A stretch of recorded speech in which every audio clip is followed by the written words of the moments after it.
Hi friends, எல்லோரும் எப்படி இருக்கீங்க? ராப்பிடோவில் இன்றைக்கி தான் ஃபஸ்ட்டு ரைடு எடுத்து ரன் பண்ணேன்.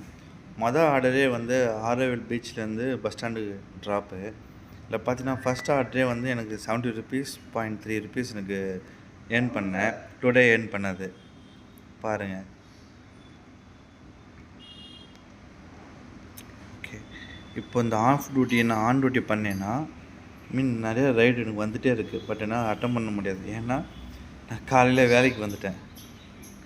அதாவது சாயந்தரம் போகும்போது ஒரு ரைடு பண்ணலாம். ஆவரேஜாக ஒரு நாளைக்கு 2 ரைடு எடுத்தேன்னா பர் டே 100 ருபீஸ் கெயின் பண்ண முடியும். டேக்ஸ் ஜிஎஸ்டிலாம் போக ஒரு 80 ரூபா கிட்ட நின்னா கூட 80 ரூபா இன்ட்டு இன்னொரு ஆட்டோ வந்துச்சு பாருங்கள். இது வந்து பொட்டானிக்கல் கார்டன் போகிறாங்க. அங்கேருந்து பஸ் ஸ்டாண்ட்லேருந்து பொட்டானிக்கல் கார்டன் இதேமாதிரி ஆர்டர் வந்து நேக்குது பாருங்கள். இதை நம்ம எந்த ஆர்டர் வேணாலும் நம்ம எடுக்கலாம் அதில். ஆனால் இப்போதைக்கு நான் அந்த ஆர்டர் எதுவும் எடுக்க மாட்டேன். ஏன்னா நான் வேலைக்கு வந்துட்டேன். வீக்லி டேஸில் நம்ம ரைட் பண்ணோம்னா அவ்வளோஜா பர் டேக்கு 500 to 600 ருபீஸ் வரைக்கும் நம்ம ஏர்ன் பண்ண முடியும். தேங்க்யூ.